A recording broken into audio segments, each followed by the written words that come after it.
Bismillahirrahmanirrahim. Assalamualaikum warahmatullahi wabarakatuh. Waalaikumsalam Waalaikumsalam warahmatullahi wabarakatuh. warahmatullahi wabarakatuh. Alhamdulillah wassalatu wassalamu ala Rasulillah Sayyidina Muhammad ibn Abdillah wala hawla wala quwata illa billah. Allahumma 'allimna ma yanfa'una wanfa'na bima 'allamtana wa zidna ilman nafi'an. Amin ya rabbal alamin. Amma ba'd. Bapak Ibu sekalian yang saya hormati, yang saya muliakan, mari kita mulai kuliah kita pada siang hari ini dengan bacaan basmalah bersama. Bismillahirrahmanirrahim. Mohon yang tidak berkepentingan bisa di unmute suaranya. Asap, jangan ributin. Pak Umar Hasan, nah, Hadir Ustaz. di unmute, Baik, Bapak sekalian yang saya hormati, alhamdulillah pada siang hari ini kita masih diberi kesempatan untuk berdiskusi, belajar bersama dalam mata kuliah Studi Pemikiran Tokoh Pendidikan Islam sebagai salah satu matkul yang diambil di program RPL ini di Prodi Magister PAI Unisula Semarang. Mudah-mudahan Bapak sekalian bisa istiqomah. Ini matkul apa saja yang sudah diambil ya? Ini sudah berjalan sebulan 2 bulan ya. Jadi nikmati saja prosesnya. Insya Allah nanti kira-kira di akhir Januari ya atau Februari itu sudah selesai proses perkuliahannya dan tinggal menyusun tugas akhir atau tugas tugas akhir ya, bisa dalam bentuk tesis atau dalam bentuk lainnya. Ini sedang kita upayakan dan sedang kita menunggu SK Rektor ya. Berharap ada alternatif tugas akhir selain tesis ya. Jadi bisa jurnal Sintas 1 sampai dengan 6, bisa dengan karya panjenengan tentang modul pembelajaran atau metode pembelajaran dan sebagainya itu. Nanti ada beberapa draft, beberapa pilihan ya. Dan paling mudah ya, paling mungkin itu adalah nanti proceeding ya. Proceeding berisikan tulisan panjenengan ya, yang ditulis kalau tesis itu kan kira-kira 80 halaman tesis ya, dengan segala pernak-pernik aturan akademiknya. Sementara panjenengan sudah sibuk ya, sudah tidak mungkin, kadang sudah tidak mungkin bicara itu, maka dikasih alternatif itu adalah proceeding atau tulisan artikel kira-kira 10 sampai dengan 15 halaman yang dipresentasikan nanti di Unisula sebagai ganti dari ujian tesis atau ujian munakosah tugas akhir itu. Soalnya ya, nanti kita buatkan acara, misalnya conference internasional ya, kita undang para pakar, sekaligus nanti ada waktu jenengan untuk presentasi. Ya, kalau ujian tesis itu presentasinya 1 jam, ya kalau prosedur kira-kira 5 menit cukup lah. 5 menit cukup, sebenarnya nanti tinggal nanti tetap ada pembimbing ya, bahwa nanti ada pembimbing sama seperti tesis, sama ketika nulis jurnal pun ada pembimbing biar terarah. Bagaimana cara membuat judul yang baik gitu kan, bagaimana metode penulisannya, meskipun 10 halaman tapi kan berisi, tapi kan terarah, dan nanti ada penguji juga. Kalau penguji tesis itu berisikan kira-kira cenderung serius ya. Nah, kalau nanti kok presentasi dari proceeding sama tetap ada pembanding ya, bukan penguji, pembanding. Pembanding itu nanti bertugas memberi masukan-masukan substantif ya, masukan-masukan penting untuk penyempurnaan tulisan panjenengan, sehingga nanti itu dicetak oleh kita sekaligus buat kenang-kenangan. Tulisan panjenengan dikumpulkan semuanya jadi kenang-kenangan pas nanti momentum wisuda ya, momentum pelepasan proses perkuliahan nanti kita serahkan sekaligus bareng dengan ijazahnya insya Allah. Jadi panjenengan hari ini nikmati saja prosesnya ya, dan tidak perlu khawatir. Jadi kami sudah meluluskan satu angkatan pertama ya, RPL angkatan pertama sebanyak 120 orang pada bulan September kemarin, dan nanti ini ada wisuda Desember untuk susulan yang kemarin, dan nanti RPL kedua itu di bulan insya Allah bulan Maret ya wisudanya. Baik, Bapak sekalian, matkul tentang studi pemikiran tokoh ini yang diampu oleh saya dengan Pak Asmaji Mukhtar, ya, dengan Pak Dr. Asmaji Mukhtar PhD, eh, terkait tentang studi pemikiran tokoh pendidikan Islam.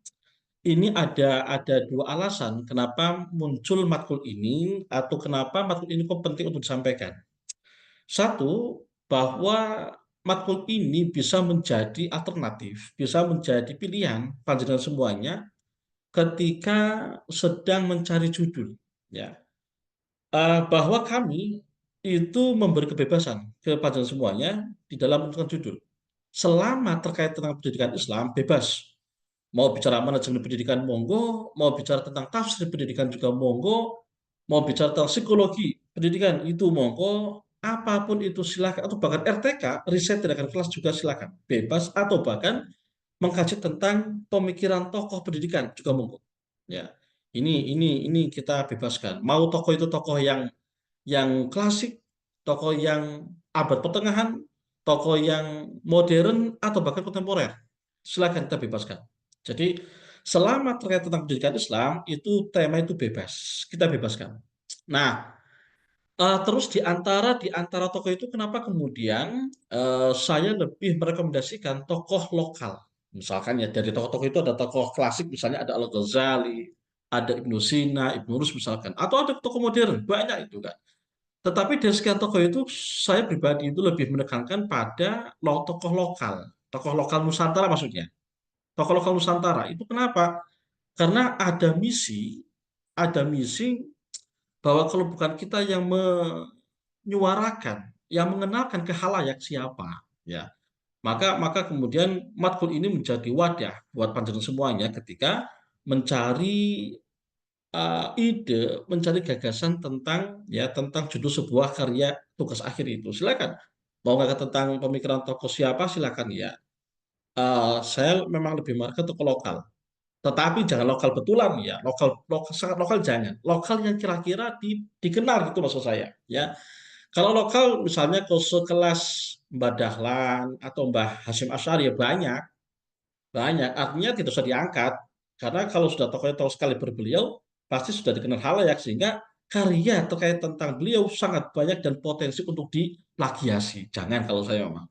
Maka pilih tokoh-tokoh lokal yang bisa dibilang belum atau tidak ada yang mengangkat tentang pemikirannya. Sehingga memang butuh butuh kita kenalkan. Ya, misal kalau yang dari mana, saya tadi belum taruh ya, tapi monggo lah, yang itu loh kiai siapa, misalnya kalau yang dari area Pati, Kudus misalnya, ada Mbah Maimun, ada Mbah Salam Mahfud, ada apa misalkan, itu perlu diangkat. Perlu diangkat. Kenapa? Karena sealim apapun tokoh itu, kalau tidak pernah diangkat pemikirannya, tidak akan dikenal. Jadi hukum alam itu orang bisa dikenal kalau ada yang mengangkat. Kalau dia punya karya tapi juga tidak diangkat, dan tidak dikenal. Ya, normal dikenal. Kasus misalnya ini mukadimah ya, mukadimah tapi masih terkait ya. Kasus misalnya ketika ada sosok Mbak Soleh Darat misalnya, Semarang ya. Kalau ini adalah Semarang, saya ceritakan. Di Semarang itu ada tokoh-tokoh fenomenal. Gurunya Ki Hasyim Asy'ari dan gurunya Ki Ahmad Dahlan itu namanya Ki Soleh Darat, ya. Mbah Soleh Darat bin Umar As-Samaranji, Semarang. Dari daerah darat sini, ya Semarang sini itu gurunya Mbah Hasyim Asy'ari, gurunya Mbah Dahlan. Tetapi kalau panjenengan tahu pemikirannya, karyanya itu baru dikenal itu belakangan. Belakangan, kira-kira ya antara antara tahun 2014 lah. Bahwa ada satu orang yang misalkan kenal, ya baru satu dua orang lah. Tapi kalau sebagai halayak itu belum ada yang kenal sampai 2014. Lah padahal karyanya banyak. Kita temukan itu ada 14 karya pegonya, 14. Tetapi kenapa tidak dikenal? Ya karena tidak mengenalkan. Dan orang yang pertama mengenalkan pemikiran Baswedan itu adalah Dr. Salim Zarkashi, ya. Dr. Salim Zarkashi, adiknya Kiai Dahlan Zarkashi yang punya Kiroati, ya, itu dosen FAI Unisula Semarang, ya, guru kami, guru saya. itu orang yang pertama mengangkat tentang pemikiran Kiai Soleh Darat ya dalam bentuk disertasi di tahun 90 itu. 90 itu. Itu orang pertama kali mengenalkan. Nah, baru belakangan kemudian kok ramai pemikirannya diangkat itu ya, itu di 2014 seiring dengan muncul ada satu komunitas, satu kelompok namanya Kopi Soda gitu ya. Kopi Soda, komunitas pecinta Ki Soleh Darat. Wah, itu yang kemudian tiap bulan itu mengkaji pemikiran Ki Soleh Darat di satu masjid ke masjid berikutnya itu kan. Baru kemudian temuan-temuan berikutnya dikenal dan dicetak itu. Belakang artinya apa? Bahwa seorang tokoh itu bisa dikenal karena ada yang mengenalkan. Kenapa Imam Madhab, ya, Imam Syafi'i, Imam Hanafi, Imam Malik dan sebagainya itu kenapa dikenal? Karena punya karya dan dikenalkan. Punya murid, punya murid. Artinya banyak para para imam yang dia juga tokoh madhab tapi karena tidak dikenalkan dan tidak itu dikenal. Ada Imam Abu Dawud Al-Zahiri, ada Ibnu Hazm itu kan. Kenapa tidak terkenal Masya? Ya karena tidak mengenalkan. Ya, sama. Jadi memang itu prinsip. Jadi itu kenapa kemudian saya pribadi itu lebih mendorong tokoh lokal yang perlu dikenalkan. Baik, Bapak sekalian, ya, jadi ini pengantar ya, pengantar bahwa matkul ini harapannya bisa menjadi alternatif ketika panjenengan itu ya mau membuat sebuah tugas akhir baik dalam bentuk tesis atau dalam bentuk jurnal atau dalam bentuk misalnya proceeding misalnya apapun itu. Nah, baik. Kedua, bahwa saya mohon izin berbagi PPT-nya. Oke.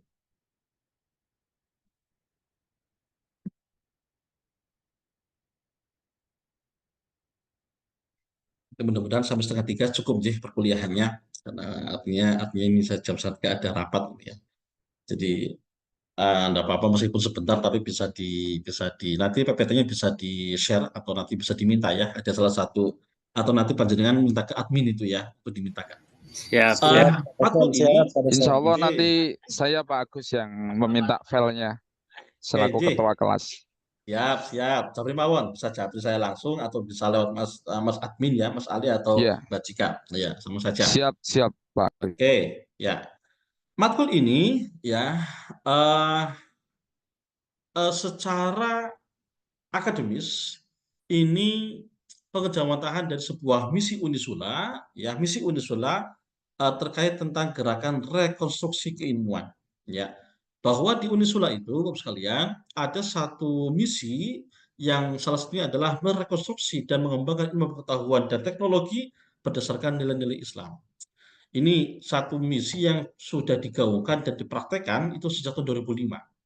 Nah, maka berbicara tentang rekonstruksi ini, itu kira-kira ada 4 madhab atau 4 aliran. Ya, bagaimana menghubungkan antara Islam di satu sisi dan ilmu di sisi lain.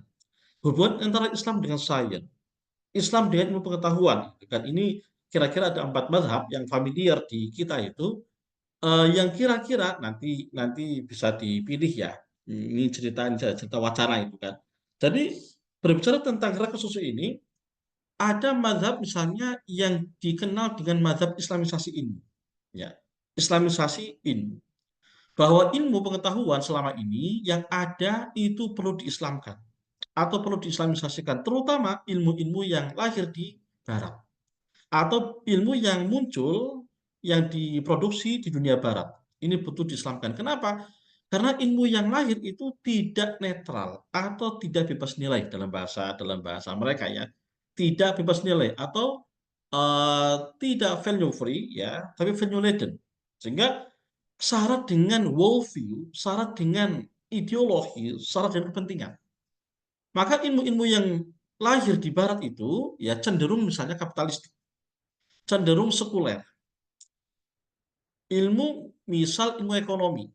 Maka ketika lahir di barat ini ekonomi kapitalistik ya, kapitalistik yang kemudian tidak memberi ruang terhadap kemaslahatan atau kira-kira kurang Islami begitulah.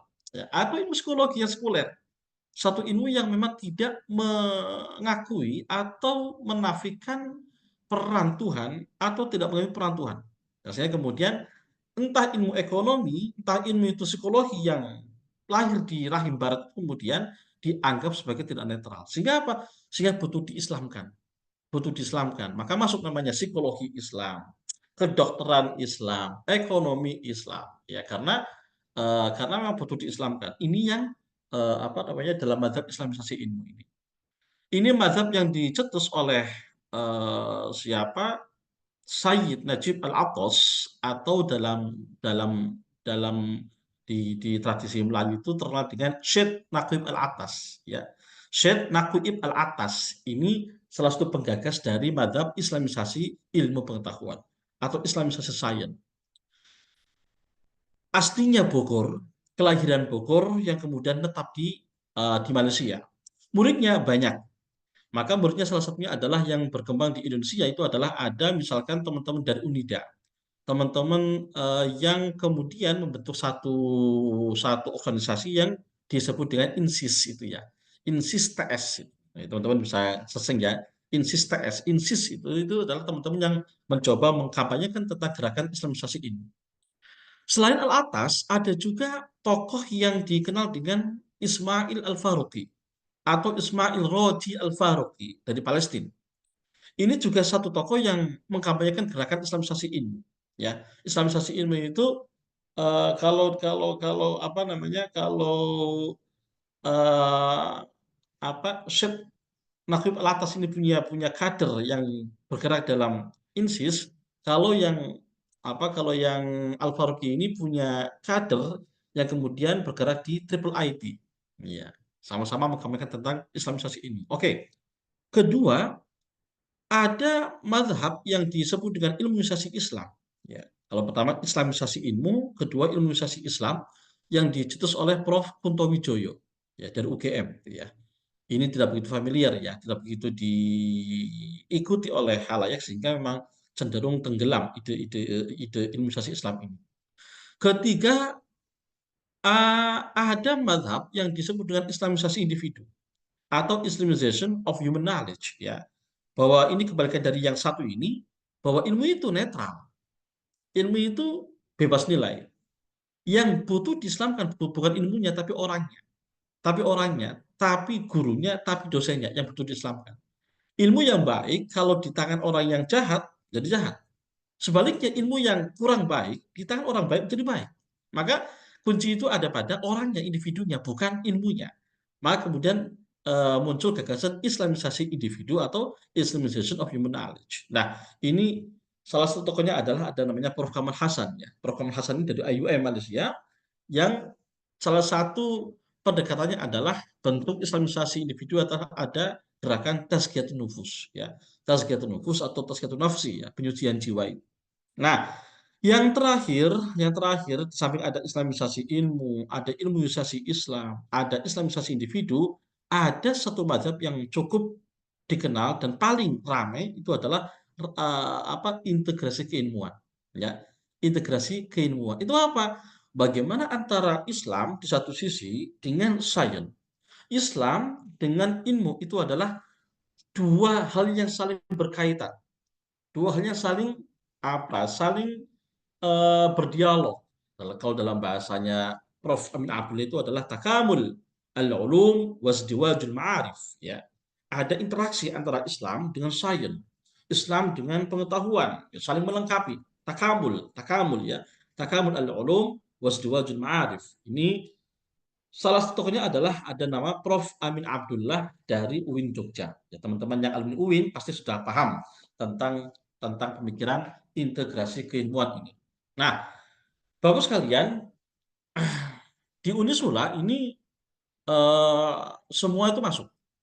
Semuanya masuk. Semuanya ini kemudian dikaji. Prodi, fakultas bebas memilih aliran manapun. Maka tinggal mana yang cocok itu kan. Maka kalau misalnya kalau Islamisasi ilmu ini, misal di antara sekian prodi atau fakultas itu yang paling cocok itu adalah ilmu ekonomi dan psikologi. Ya, meskipun psikologi juga masuk untuk integrasi keilmuan. Tapi gagasan Islamisasi ilmu ini itu memang cocok untuk ilmu-ilmu yang bermasalah dari sisi substansi, ya, dari sisi semangat, dari sisi worldview. Maka ilmu ekonomi, ilmu psikologi ini kemudian butuh disisipkan dengan Islam tadi itu, Islamisasi ilmu. Tetapi ketika masuk di teknik ya tidak cocok, ya. Teknik itu paling bagus atau paling memungkinkan itu adalah islamisasi individu.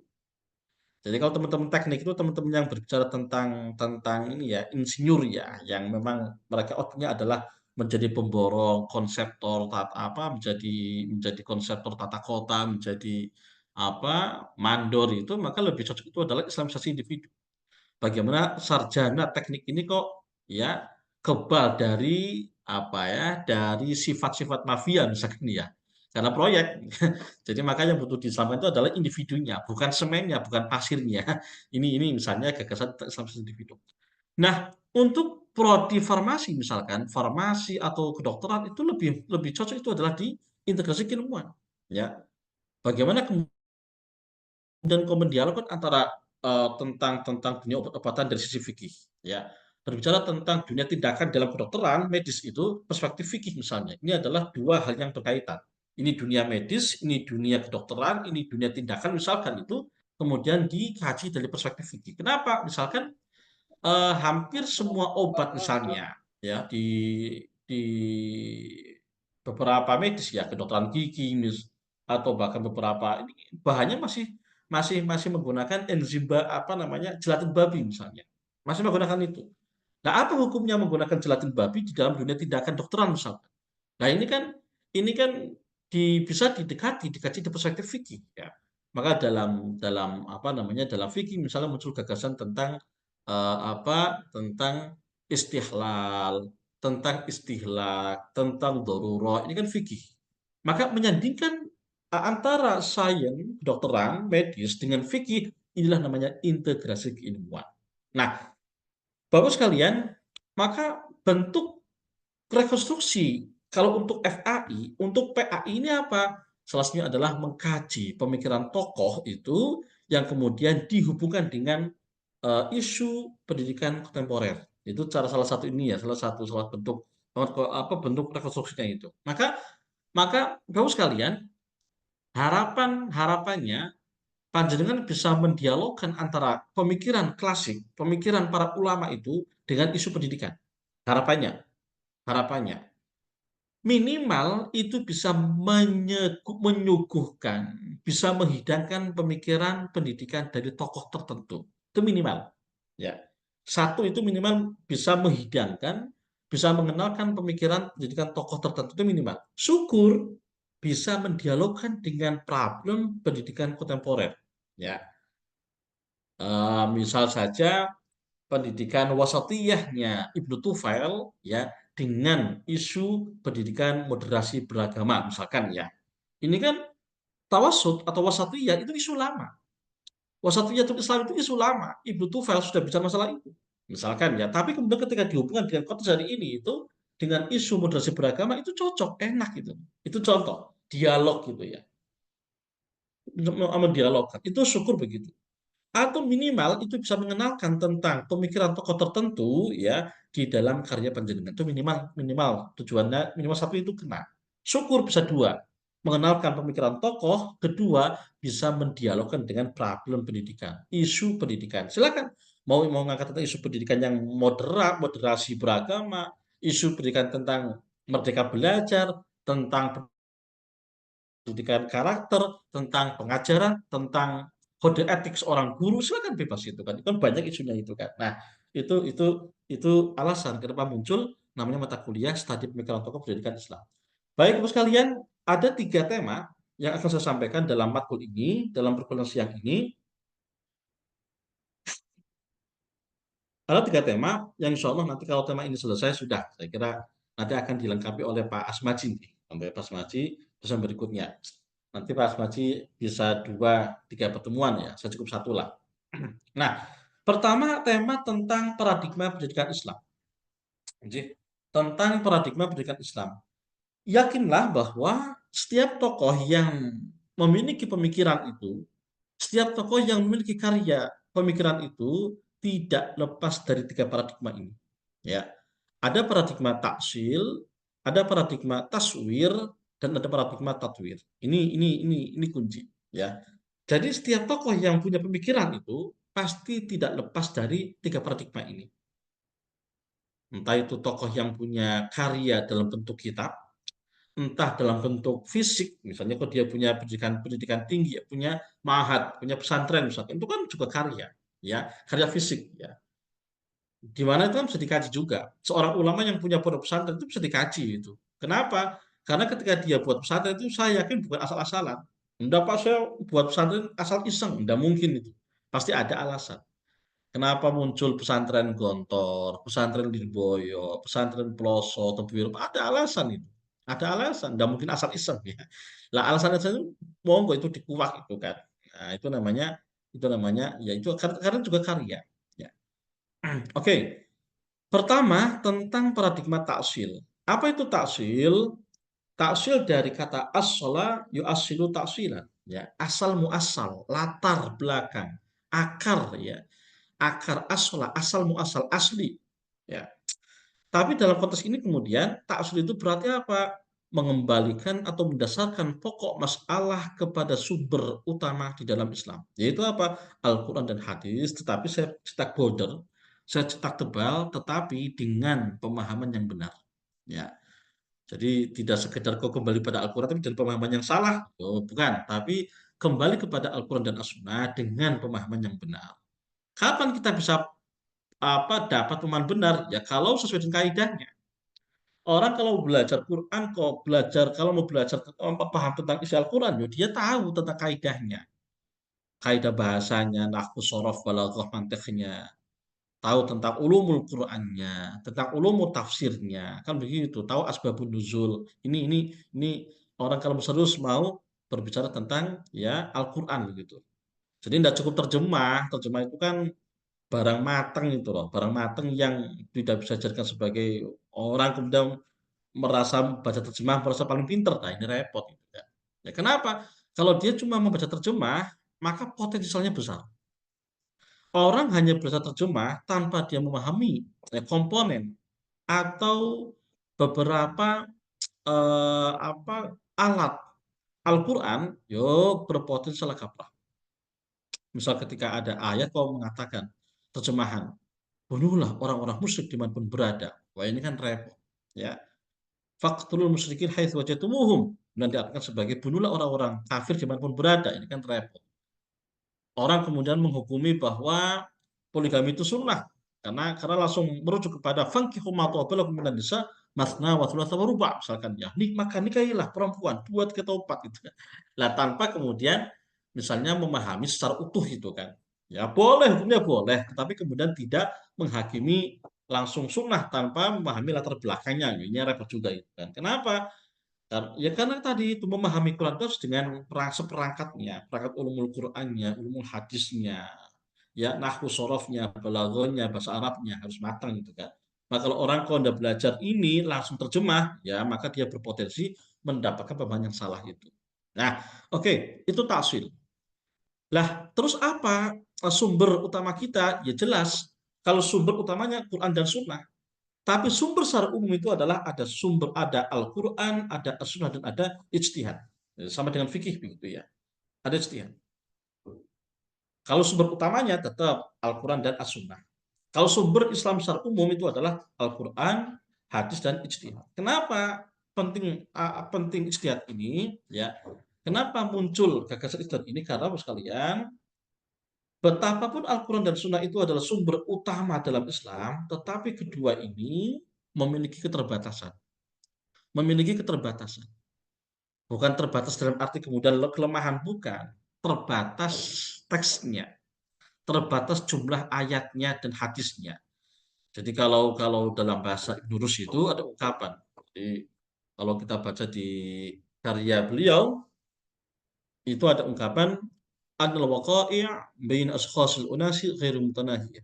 Ya bahwa realitas kemanusiaan, problem manusia itu akan selalu ada, ya. Akan selalu muncul masalah-masalah baru. Tetapi sementara wan nususu wal af'al wal iqrarat mutanahiyah, tetapi teksnya terbatas. Sehingga apa? Sehingga mustahil kalau kita hanya mengacu kepada Al-Qur'an dan As-Sunnah saja. Wa muhalun ayyuqabil ma la yatanbiyatahi. Mustahil. Sehingga apa?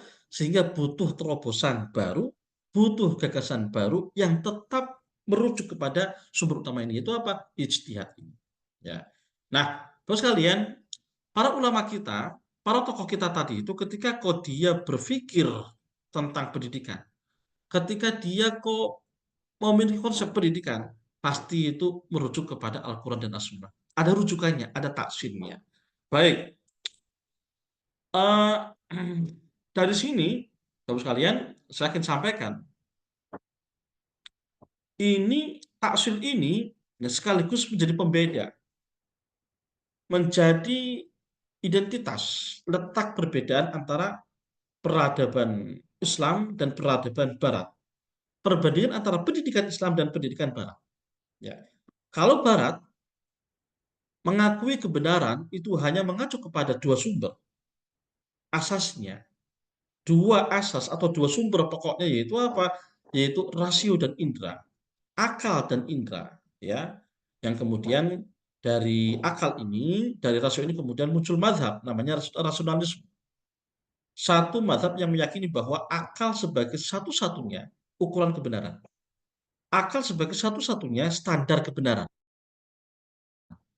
Jadi apapun itu kalau tidak logis, kalau tidak masuk akal itu tidak disebut dengan pengetahuan. Ya, jadi standar itu orang-orang mengakui kebenaran atau tidak tergantung pada logis atau tidaknya. Nah, maka mazhab ini disebut sebagai mazhab rasionalisme. Ya, mazhab yang meyakini bahwa rasio atau akal itu adalah sebagai satu-satunya sumber kebenaran. Ya, kalau dalam bahasa René Descartes itu adalah cogito ergo sum. Ya, saya berpikir maka saya ada. Ini mazhab rasionalisme. Atau ada mazhab lain, empirisme. Satu mazhab yang meyakini bahwa indera ini, bisa penglihatan, bisa pendengaran, adalah satu-satunya ukuran kebenaran. Satu-satunya sumber kebenaran. Yang kemudian muncul mazhab empirisme. Ini dua mazhab yang ada di tradisi barat. Nah, Islam ya itu apakah mengakui rasio? Sangat mengakui. Bahkan satu-satunya agama yang menjunjung tinggi akal itu Islam. Ya. Apakah Islam mengakui indera? Mengakui. Ya. Keduanya ini, baik akal ataupun indera, menjadi menjadi salah satu sumber kebenaran dalam Islam. Ya. Di Al-Quran itu ada ungkapan afala ta'qilun, afala tatafakkarun, misalkan ya. Banyak. Ya. Tetapi Islam tidak hanya mengacu pada dua sumber ini. Ada satu sumber lain yang lebih otoritatif. Satu sumber yang lebih valid. Ya, di samping akal dan indera ini yaitu wahyu. Terutama ketika kita dihadapkan pada satu persoalan yang suprarasional, yang irasional. Kita dihadapkan pada satu peristiwa yang tidak masuk akal. Maka apa? Maka itu hanya bisa dijawab oleh namanya wahyu. Ya. Maka kalau kemudian Ar-Razi dalam tafsir kabirnya itu memahami wahyu sebagai at-tariqul wahid di ma'rifati ilmil ghaib la bil hawasi wala bil aql, ya. Satu-satunya metode untuk melihat hal yang irasional, hal yang suprarasional yang tidak bisa dijangkau oleh namanya la bil hawas wala bil aql, yang tidak bisa dijangkau oleh oleh indera atau oleh akal, yaitu hanya bisa dijawab oleh namanya wahyu tadi. Maka ketika misal dalam diskusi klasik ya, misal dalam diskusi klasik itu kenapa Al-Ghazali itu kok mengkritisi para filsuf atau mengkritik para filsafat ya, para filsufnya. Itu karena para filsuf Yunani itu tidak meyakini tentang fenomena irasional. Jadi misalkan kalau misalkan mau tentang hari kematian, tentang surga, neraka, tidak ada itu dalam rumus filsafat Yunani. Ya kenapa? Karena tidak logis, karena tidak empiris. Ya. Sementara dalam Islam itu dibahas, itu ada, itu real, itu ada. Tetapi yang bisa menyampaikan ini, yang bisa memahami itu bukan pakai akal atau bukan pakai indera, tapi apa? Pakai wahyu.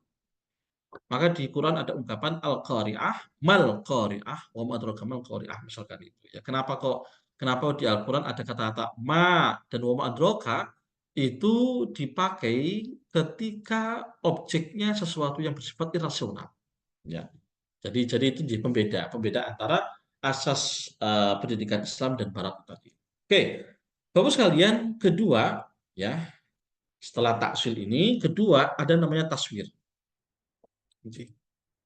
Ada namanya taswir. Ini temanya cukup lama ya. Nanti kalau tema yang 2, 3 simpel saja nanti. Ya. Taswir itu apa? Taswir itu ya kalau dalam bahasa Arab itu makna bahasanya adalah sawwara yusawiru taswiron. Foto ya, foto. Foto itu gambar. Gambar itu dalam bahasa sekarang namanya deskripsi. Gambaran, deskripsi. Maka apa? Maka taswir ini bisa dimaknai sebagai munculnya teori yang argumentatif ya, yang argumentatif dan metodologis. Ya. Jadi ulama kita itu ketika membuat sebuah catatan pendidikan, ketika membuat sebuah karya pendidikan itu yakin itu ada taswirnya, ada argumentasinya, ada alasannya pasti itu. Pasti itu. Maknanya sebuah gagasan itu tidak boleh ketika hanya bersumber kepada asal cocok atau cocologi begitu ya. Tidak boleh. Ya. Apakah ada banyak? Banyak. Jadi sebuah pengetahuan itu sah dianggap pengetahuan itu kalau ya argumentatif, metodologis. Dalam bahasa ini namanya taswir ya, taswir. Ya. Jadi ini penting, penting. Nah, para ulama kita itu ketika membuat satu ijtihad ya, ijtihad dalam masalah fikih, masalah pendidikan, masalah apapun pemikiran itu ya pasti ada taswirnya, ada argumentasinya. Itu yang penting. Itu yang penting. Maka ketika ada teori atau gagasan yang kira-kira kok bersumber pada cocok logi, ya tidak bisa. Artinya sebagai dagelan tidak apa-apa. Tapi sebagai sebuah pengetahuan ya nanti dulu jangan. Ya, misal saja kalau ada orang misalkan kalau saya katakan cocok logi ya, eh, misal ada buku ya, ada buku yang menyebutkan bahwa di antara 25 nabi ya, itu ada satu nabi yang berasal dari Jawa. Siapa? Nabi Sulaiman. Apa alasannya? Alasannya satu-satunya nabi yang namanya berawalan su itu hanya Nabi Sulaiman. Kalau begitu ya. Satu-satunya nabi itu yang namanya berawalan su itu hanya Sulaiman. Itu kan nama Jawa.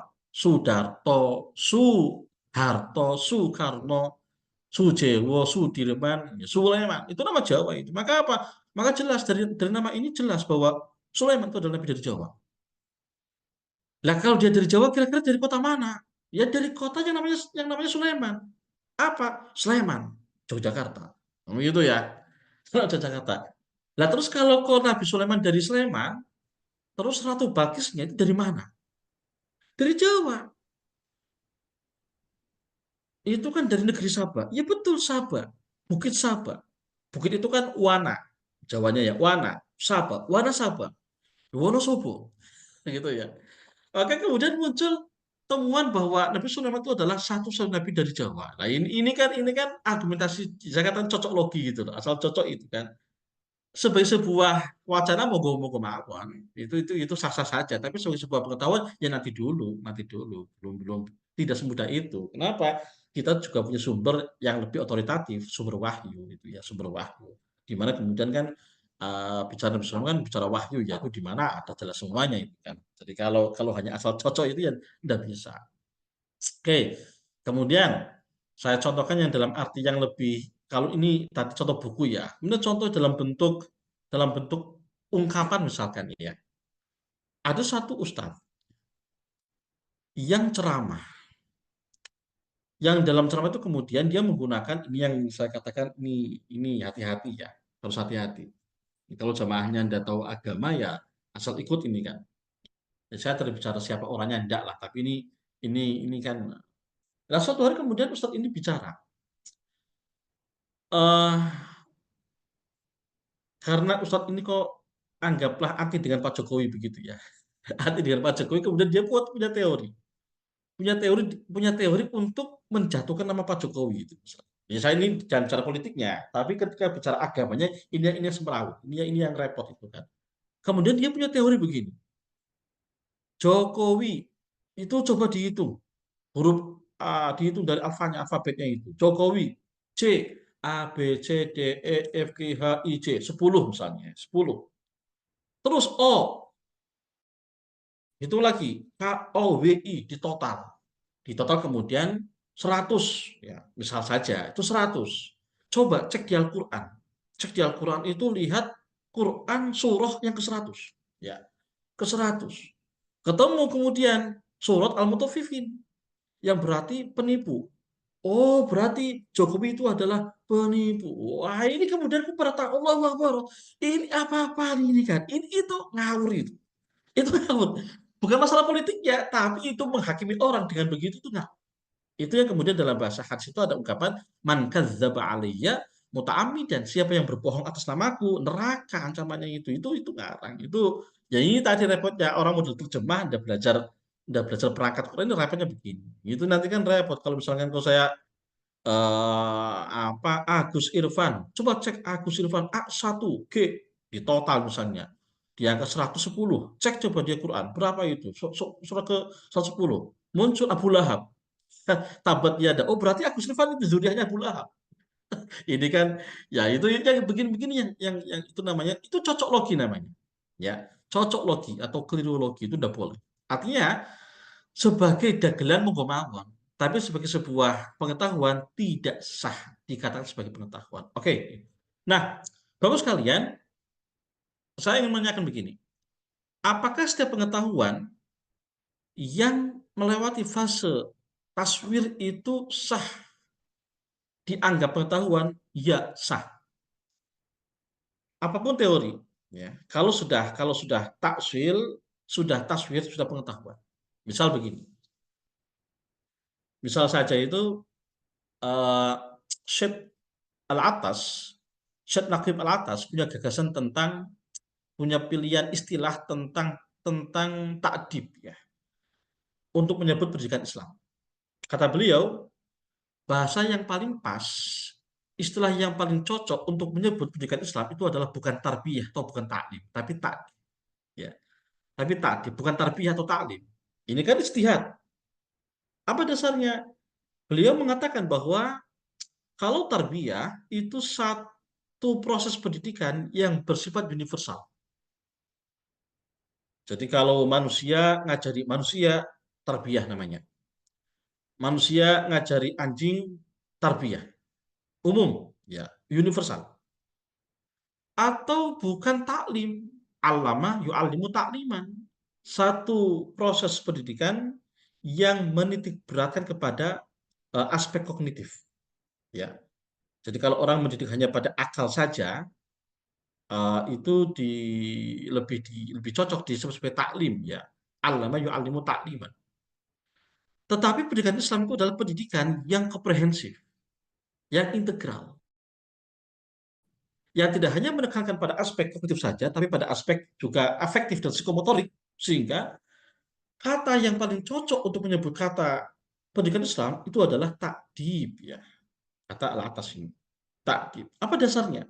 Hadis Nabi. Hadis Nabi. Apa kata Nabi? Adabani Rabbi fahsana ta'dibi ya. Adabani Rabbi fahsana ta'dibi, bahwa saya dididik ini ya, adabani Rabbi ya, saya dididik oleh Tuhan. Fahsana ta'dibi, maka saya menjadi begini ya, sebaik-baik produk pendidikan. Ya, artinya kata Nabi itu bahwa saya begini ini ahsana ta'dibi, saya begini ini jadi manusia yang kira-kira aku paling paling sempurna ini karena saya adalah lulusan UI ya, Universitas Ilahiyah, bukan Unisula. Kira-kira begitu. Ya. Jadi taksinnya itu adalah hadis ad-dabni Rabbi fasana ta'dibi. Taswirnya itu alasan. Kenapa? Nah, maka apa? Maka gagasan alatas ini itu sah dianggap pengetahuan, silakan itu kan. Itu adalah sebuah tawaran. Nah, kembali. Apakah setiap teori yang selesai taswir itu sah dianggap pengetahuan? Iya, sah. Tetapi apakah setiap pengetahuan yang taswir itu pasti diterima atau tidak? Belum tentu. Ya. Jadi itu sah sebagai pengetahuan, tapi apakah pasti diterima? Belum tentu. Nah, kok bisa? Contoh, mohon maaf nih para asatidz, ini barangkali ada teman-teman yang memang ini para kiai semua ini saya yakin para kiai semua. Barangkali ada yang memang fakta dalam bidang tafsir atau apapun, dan kalau saya mohon diluruskan, dimaafkan, diingatkan. Misal dalam dunia tafsir, misalnya itu ada gagasan bagus dari Muhammad Abduh dalam kitab Al-Manarnya. Ya. Muhammad Abduh dan Rasulullah ini punya pemikiran bagus, itu salah satunya adalah ketika beliau menafsiri kata hijarah dalam Al-Fil, ya. Wa arsala alaihim tayran ababil tarmihim bihijaratin min sijil. Jadi itu kan Al-Fil, itu kan bercerita tentang Abrohah. Tentara Abrohah yang datang dari Yaman, kemudian datang ke Mekah ingin menghancurkan Ka'bah. Kemudian Allah mengirimkan burung ababil dan melempar mereka dengan batu kerikil, begitu ya. Ini kan satu kisah yang sudah masyhur ya, yang sudah selesai masyhur. Nah, yang menarik itu begini. Muhammad Abduh atau Rasulullah ini kemudian punya tafsir berbeda. Bahwa kalau hijarah itu dimaknai sebagai kerikil, itu dianggap sebagai penafsiran yang tidak logis, tidak masuk akal. Bagaimana mungkin ada burung ababil melempar kerikil, melempar batu? Ini kan kalau kita lihat ini kan mirip film Indosiar begitu ya. Indosiar. Jadi ada film Indosiar, ada burung melempar batu begitu ya. Ini kan semi mitos begitu. Maka ini dikritik oleh apa Muhammad Abduh. Ini tidak logis. Ya. Dan kemudian Muhammad Abduh ini memiliki tafsir yang berbeda, bahwa hijarah dalam surat itu bukan batu kerikil, tapi mikruba atau virus. Ya. Sehingga yang ada kemudian Allah mengirim burung ababil yang melempar pada mereka itu adalah virus. Ya, kira-kira kalau kita hari ini disandingkan penafsiran ini, kira-kira logis mana? Logis antara diartikan sebagai virus atau batu kerikil. Kita orang yang hidup di era ini tentu akan mengatakan tafsir Abduh ini lebih cocok. Ya, tafsir Muhammad Abduh lebih cocok. Kenapa? Kita hidup sudah di era pasca flu burung, ya, pasca COVID-19, ini kan sudah paham virus itu kan. Tetapi sekalian, meskipun tafsir ini tafsir ilmiah, meskipun tafsirnya Muhammad Abduh ini kok ilmiah dan logis, tetapi apa yang terjadi? Tafsir ini kemudian ditolak para ulama. Ya, sebagai sebuah tafsir itu sah, silakan. Itu karya-karya Al-Manar itu kok, itu berkembang kan, dan itu digandrungi, itu sah. Tetapi apakah mesti diterima? Belum tentu. Ya. Maka salah satu ulama yang menolak itu misalkan ada namanya Khalid Abdurrahman An-Iqiyah. Jadi misalkan kalau teman-teman baca apa Ushul Tafsir wa Qawaid itu ada pembahasan tentang bagaimana tafsir Muhammad Abduh ini ditolak. Ya, ditolak oleh beliau karena dianggap sebagai tafsir subjektif, ya, mayul saksiyah, dan kedua dianggap sebagai menabrak kaidah-kaidah bahasa. Ya, ini salah satu dari penolak ya, menabrak kaidah bahasa. Kenapa? Karena dalam hazanah tafsir itu seberkembang apapun tafsir itu, ya, itu sah selama tidak menabrak kaidah bahasa dan menabrak syariat. Lah dari mana akar kata hijaroh hajar ya? Itu kok berarti batu menjadi virus. Itu dari mana lompatannya? Itu dianggap tidak logis itu kan. Dan kemudian para ulama menolak itu. Baik, kita kembali. Jadi, terus sekalian, dari setiap gagasan yang taswir ini, apakah sudah sah dianggap pengetahuan? Sah. Ya. Tetapi apakah pasti diterima? Ya belum tentu. Belum tentu. Tapi itu sudah bagus itu dong. Nah, baik, terus sekalian, ini paradigma kedua ya. Satu taksil, kedua taswir. Ketiga ada paradigma namanya tatwir. Namanya tatwir ya. Apa tatwir itu? Tatwir itu ya, ini kalau di sini ada tulisan tentang tasfih dan tasdik, itu adalah bagian dari taswir ya. Bagian dari proses taswir itu. Nah, apa itu tatwir itu? Ya, toryatiru toiron ya. Tatwiron. Jadi pengembangan uh, pemikiran pendidikan Islam sebagai temuan alternatif, sebagai temuan solutif. Ya, jadi yakinkan bahwa gagasan para ulama kita itu ketika dia menulis tentang pendidikan itu, di samping ada takwil, di samping ada argumentasinya taswir, pasti itu ada tawaran sebagai temuan alternatif. Ya, kenapa para ulama kita membuat pondok pesantren? Ya, membuat lembaga pendidikan. Harapannya apa? Harapannya menjadi tatwir. menjadi alternatif, menjadi solusi dari problem masyarakat.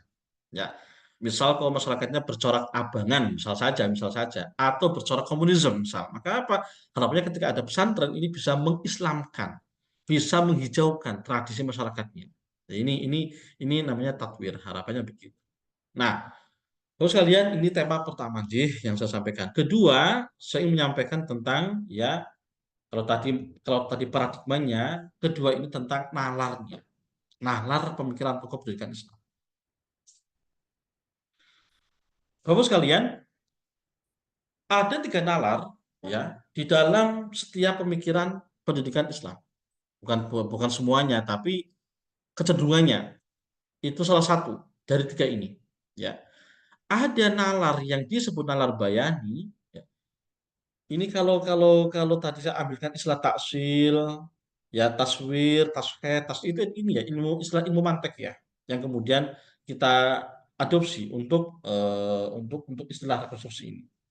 Nah, sementara kalau tadi ada istilah bayani, burhani, irfani, ini adalah kata-kata yang saya ambil dari pemikirannya Muhammad Abid Al-Jabiri ya, pemikir asal Maroko. Apa? Jadi pemikiran tokoh kita itu ada kecenderungannya bisa bayani, tekstualis, kemungkinan bisa kontekstualis atau burhani, atau dia sofistik, irfani. Ya. Kalau bayani itu apa? Nalar yang nalar normatif atau nalar yang cenderung tekstualis, apa adanya. Ya. Ciri-cirinya minus analisis. Minus analisis. Nah, sebaliknya ada nalar burhani yang kontekstualis. Ciri-cirinya itu pemikiran itu penuh dengan kajian, penuh dengan analisa dan filosofis. Begitu ya, itu ciri-ciri dari pemikiran burhani atau kontekstualis. Dan yang ketiga itu pemikiran irfani atau sofistik. Nah, kalau nalar bayani misalkan ya, misalkan kok kita pernah lihat kitab Ta'limul Muta'alim misal saja ya. Maka coraknya dilihat dari redaksi diksi bahasanya, maka cenderung tekstualis, cenderung bayani. Ya, ini bicara corak nih, bukan masalah salah atau benar, bukan. Ini corak, ya, kecenderungan. Maka ketika bicara tentang kitab taklim itu, ya maka diksinya lebih bercorak tekstualis atau bayani. Salah satu isi diksinya ya dalam kitab itu, misal ada ungkapan man ta'adda ustadzahu lam yanfa ilmuhu, misal. Siapa yang su'ul adab dengan gurunya, maka dia tidak akan manfaat ilmunya. Siapa yang bersikap ya impolite ya kepada gurunya, maka dia tidak akan manfaat ilmunya. Sudah itu saja. Ya man ya, barang siapa begitu. Minus analisis. Ya. Jadi tidak ada keterangan apa filosofinya, apa analisanya, apa indikasi sul adab bagaimana, tidak ada. Apa bagian dari taat itu apa saja itu tidak ada. Sudah begitu. Itu maka namanya cenderung tekstualis atau bayani. Ada juga kitab yang cenderungan itu ada tekstualis, burhani. Yang ciri-cirinya itu penuh dengan kajian, penuh dengan analisis atau bahkan filosofis. Maka contoh dari nalar ini misalkan kita bisa baca di kitab pendidikan, misal saja karya Al-Ghazali ya, di kitab Mishkatul Anwar. Ini kalau kita baca kitab ini ya rumit, rumit kalau tidak punya tradisi filsafat ya itu rumit. Maka ketika ada kajian bagus, misal dari Gus Udil Absal Abdallah ya, ketika beliau membaca tentang kitab ini bagus, bagus ya. Aku itu luar biasa bagus. Ketika ada kitab ini dibaca oleh Gus Udil Absal itu bagus. Kenapa? Dia satu sisi punya tradisi turos itu kuat dan kemudian dia punya basis filsafat. Maka enak menyampaikannya. Ya, lah kitab ini itu sangat mendalam, sangat filosofis. Ya. Nah ini yang kemudian saya katakan sebagai burhani, ya, coraknya. Nah, tapi juga di samping ada bayani, ada burhani, ada juga irfani yang lebih bercorak sofistik. Ya. Nah, Al-Ghazali ini biasanya tiga-tiganya. Ya, kalau saya contohkan kalau kalau misalkan di kitab yang bayani misalnya tadi ya Ta'limul Muta'allim. Kemudian kok kitabnya Ibnu Syahnun ya atau beberapa kitab Imam Nawawi cenderung tekstualis. Ya. Atau kalau misalkan kalau kitabnya beberapa tokoh misalnya Ibnu Rus ya atau Ibnu Tufail itu burhani, argumentatif, sangat dalam filsafatnya, sangat luas analisisnya itu ya, masalah mendalam. Itu burhani. Maka kalau kita baca kitab pendidikan tadi ya Ibnu Tufail, Ibnu Rus itu sangat mendalam itu kan. Maka lebih saya kata sebagai coraknya itu burhani. Nah, ada juga yang kemudian coraknya sufistik, irfani.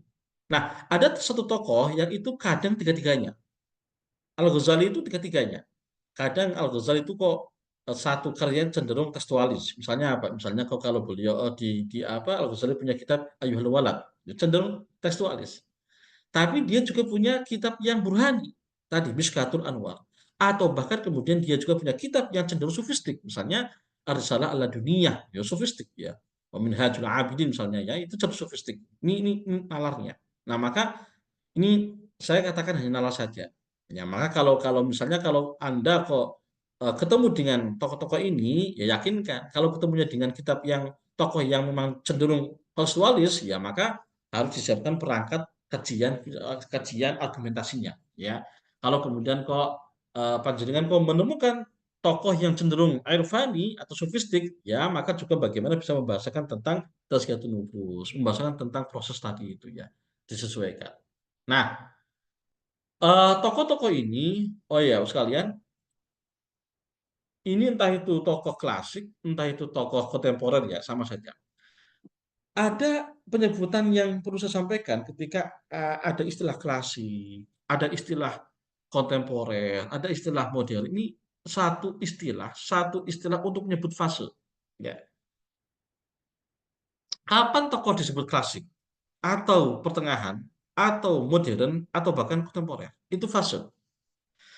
Kalau saya mengacu kepada teorinya Prof. Harun Nasution ya, dari Jakarta ya, klasik itu satu abad yang dihitung sejak abad 6 sampai dengan 10 atau tahun 600 sampai dengan 1000.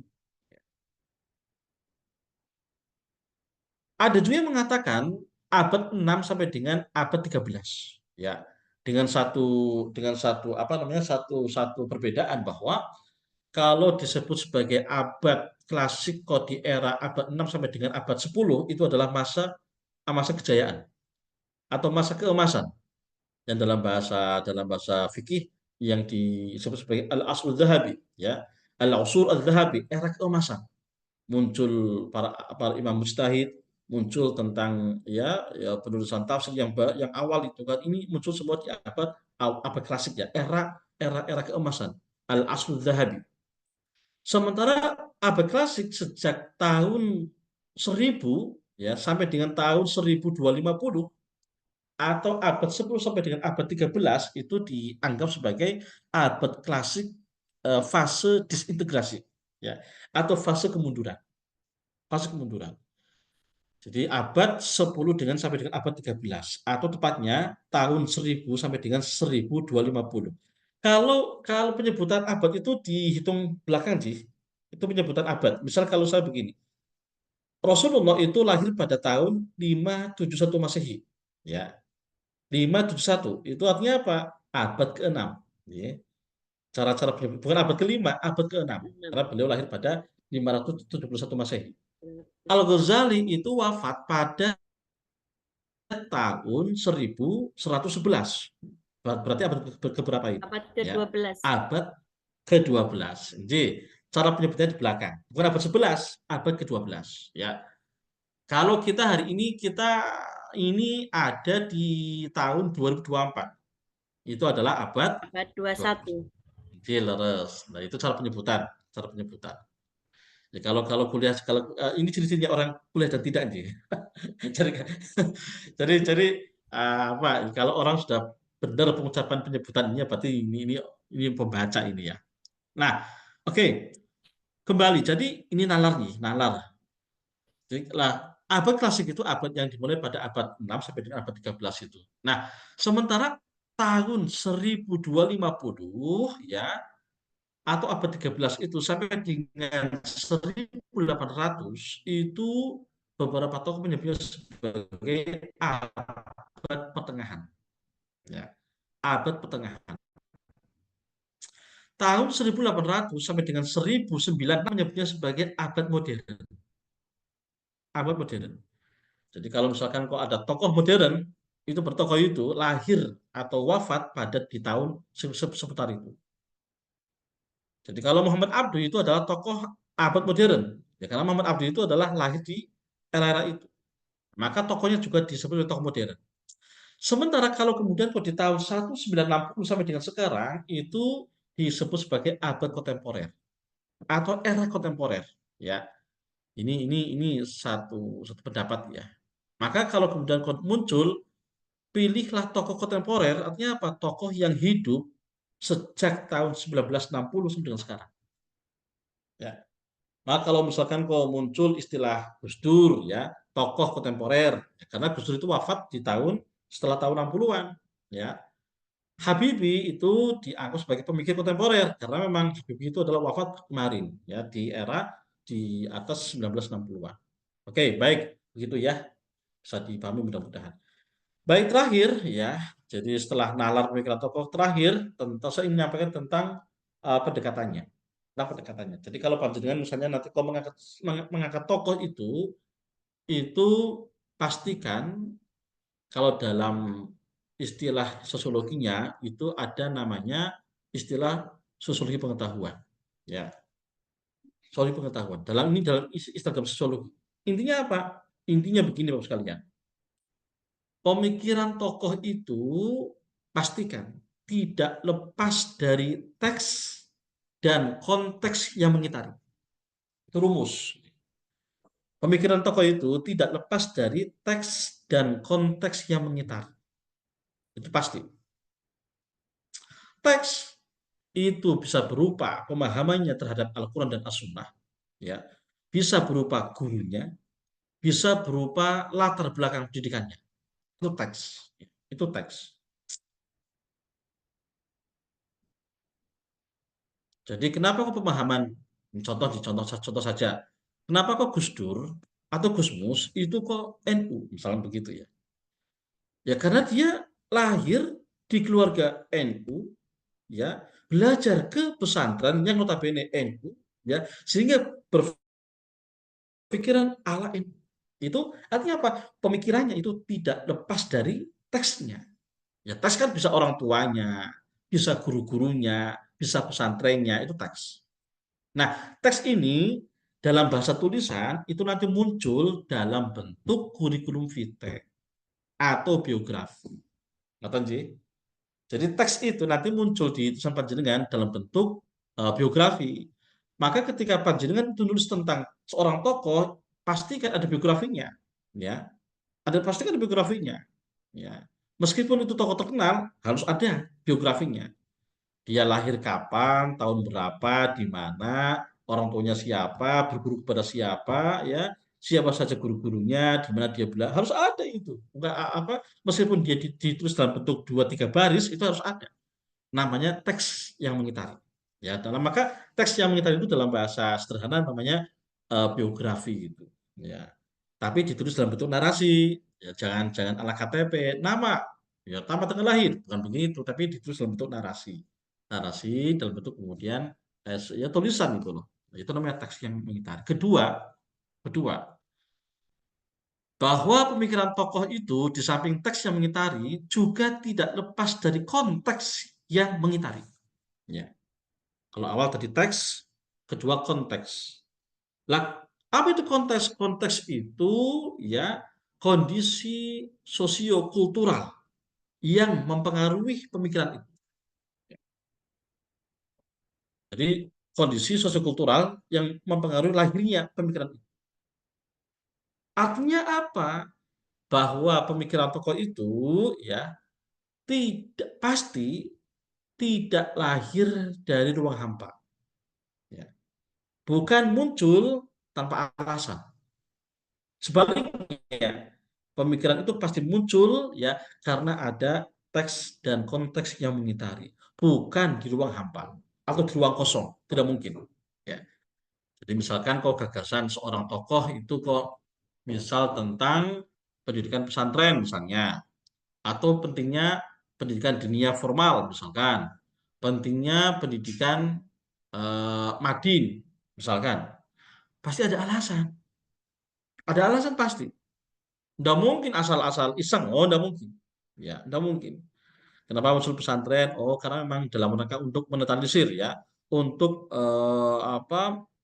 dari kalangan yang notabene misalnya komunis, misalnya abangan begitu ya, sehingga butuh dikondisikan dalam bentuk tempat, dalam bentuk ruang yang kemudian dibangun pesantren. Ada alasan pasti itu. Itu namanya konteks. Ya, itu namanya konteks. Nah, maka istilah yang mudah itu adalah bahwa pemikiran tokoh itu lahir pasti tidak lepas dari teks dan konteks yang mengitari. Kedua, ya, pemikiran itu pasti bukan lahir di ruang hampa atau ruang kosong. Nah, Bapak sekalian, terakhir, maka dalam kajian tentang sosiologi itu, ya, ini teori yang paling ini ya, yang paling relevan ketika mengkaji tentang tokoh ini. Ya, yang jelas nggak usah bicara masalah ininya, nggak usah. Tapi kan perlu tadi ya, perlu memunculkan biografinya. Satu, kedua, alasan. Jadi apa pemikirannya dan apa alasannya, itu namanya konteks. Sudah, ketika Anda kok sudah bisa menghadirkan itu, sudah itu karya. Itu karya. Ya, syukur bisa dihubungkan dengan problem pendidikan sekarang. Syukur begitu. Ya, itu temuan baru lagi itu ya. Nah, bahwa kemudian kok di teori ini muncul namanya eksternalisasi, objektivasi. Internalisasi itu apa? Ini tiga momen yang saling berkaitan antara tokoh dengan masyarakat. Ada istilah namanya eksternalisasi. Apa itu? Bahwa masyarakat itu adalah produk dari orang-orang yang mengitari. Orang-orang yang ada di dalamnya. Misal saja begini. Saya, ini contoh saja, saya santri. Ya, hidup di satu daerah ini. Ya, di daerah ini. Kemudian muncul Pak Salahuddin, juga santri. Ya. Muncul lagi kemudian kok Bu Dewi, juga santri. Ya. Maka ada kemudian kesamaan ya kita untuk menyemarakan, misalkan saja, ayo kita semarakan azan, kita semarakan sholat berjamaah, misal begitu. Maka kumpulnya para santri ini kemudian membentuk masyarakat santri. Artinya apa? Bahwa masyarakat itu adalah produk dari orang-orang di dalamnya. Ya kalau kemudian misalkan orang-orangnya kok nakal-nakal, misalkan saya mafia. Kemudian kedua muncul orang kedua mafia yang anti sholat, muncul orang ketiga juga mafia. Maka cara heran kalau kemudian kok ini masyarakat mafia, begitu toh. Artinya bahwa masyarakat itu adalah produk dari orang-orang yang hidup dalamnya. Itu namanya eksternalisasi. Iya. Nah, realitas keadaan masyarakatnya yang mapan, kok dari satu orang yang baik, ketemu orang yang juga baik, kemudian menciptakan kultur yang baik, maka menjadi masyarakat yang baik. Jamaahnya jalan, gotong royongnya juga jalan, pengajiannya juga jalan. Ini namanya objektivasi. Ya, pengaruh satu orang dikuatkan oleh orang kedua, ketiga, keempat, dikuatkan lagi, kelima, keenam, maka apa? Membentuk budaya yang baik, itu namanya objektivasi. Ya, dalam bahasa kerennya, society is an objective reality. Realitas yang berjalan itulah objektivasi. Nah, dari masyarakat yang sudah mapan ini, masyarakat yang baik ini pasti akan melahirkan apa? Anak-anak yang baik. Masyarakat ngaji akan melahirkan apa? Kader yang bisa ngaji. Masyarakat yang nakal pasti akan melahirkan anak yang nakal. Artinya apa? Bahwa orang itu juga dipengaruhi oleh realitas masyarakatnya. Itu namanya internalisasi. Sudah, ini tidak begitu penting lah. Yang penting kemudian ketika panjenengan kau buat sebuah karya itu, pastikan ada biografinya, ya, dan kedua ada apa pemikirannya dan apa alasannya, kira-kira begitu. Itu sudah namanya dalam bahasa keren namanya sosiologi pengetahuan. Oke, maka Tanji kira-kira ini bisa dipahami. Itu tema ketiga. Adapun kemudian tentang beberapa contoh dari pendidikan dari tokoh itu banyak. Jadi misalkan tentang pemikiran dari siapa Ibnu Rus tentang 4 derajat penulis pengetahuan. Ini contoh saja. Ini saya belum sempat menulis secara lengkap tentang Al-Ghazali tentang irfani misalnya ya, bahwa mencari ilmu itu harus ikhlas tulus, ya. Tidak boleh ada unsur duniawi. Maka kalau ada orang mencari ilmu karena ada unsur duit misalnya, maka tidak, ya kurang barokah begitu kira-kira. Apa? Bagaikan kalau ada orang mau mencari ilmu karena hatinya ada unsur duniawi, itu ibarat dan rumah yang ada yang ada anjingnya. Mereka tidak akan masuk. Ini kan penafsiran irfani namanya. Penafsiran sufistik dari Al-Ghazali dan sebagainya. Nah, beberapa buku yang berbicara tentang masalah tentang tokoh pemikiran, itu misalnya ada buku ini ya yang bisa dilihat, Oke, nanti saya share-kan PowerPoint-nya. Baik Mas sekalian, begitu kira-kira pengantar dari saya tentang mata kuliah studi pemikiran ini. Nanti dilengkapi akan diperkaya oleh Prof. Asmaji Mukhtar ya, bahwa nanti ada misalkan ada perbedaan itu wajar. Misal kalau Pak Asmaji biasanya lebih menekankan bahwa tokoh itu yang dikaji harus yang punya karya, misalnya, yang punya karya buku misalnya, ya enggak apa-apa, itu adalah pilihan. Misal Pak Asmaji akan mengatakan tokoh yang bisa dikaji wajib yang punya buku, yang tidak punya itu ya tidak bisa, misal saja. Saya mungkin berbeda, karena karya itu tidak hanya buku, bisa dalam bentuk pesantren, itu adalah karya. Ya ini tidak usah di, itu kan cara pandang, tidak usah diseriusi perbedaannya. Kedua, ada pendapat misalnya, tokoh yang diangkat apakah harus sudah mati? Ya. Apakah boleh kalau masih hidup? Saya termasuk orang yang mengatakan boleh masih hidup. Ya. Boleh masih hidup. Tidak harus nunggu mati, tidak harus. Kan. Justru kalau masih hidup lebih enak bisa wawancara. Selama ya, ini anu saja biar ada wacana. Memang ada pendapat yang mengatakan bahwa kalau mengangkat tokoh itu harus sudah mati. Kenapa? Karena kalau sudah mati itu sudah paripurna pemikirannya, sudah selesai. Itu alasannya.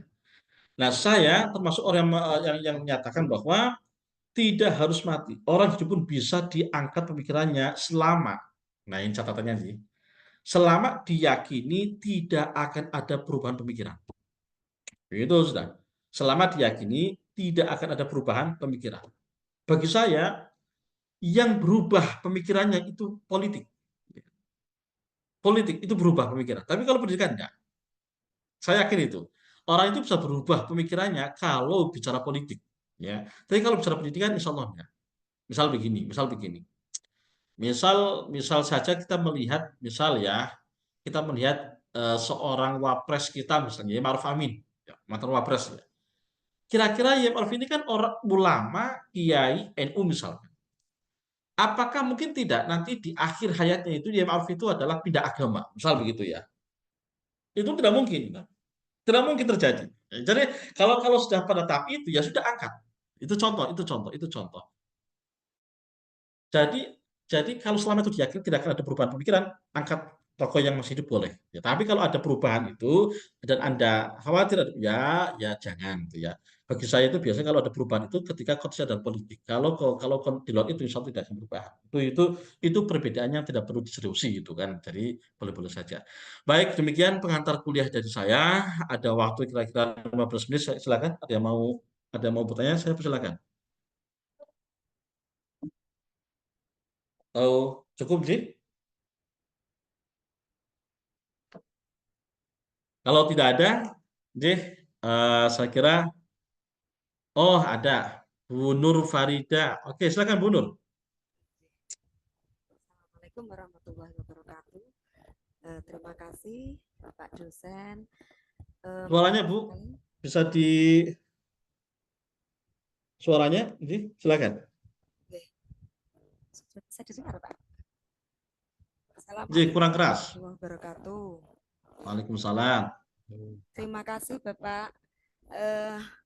Dari awal tadi sangat menyenangkan ya Pak dari kami, karena ternyata kami nanti merasa mendapatkan satu kemudahan sehingga tidak harus ada semacam tesis yang menurut kami itu waduh rasanya kok apa namanya mumet gitu ya Pak. Nggih.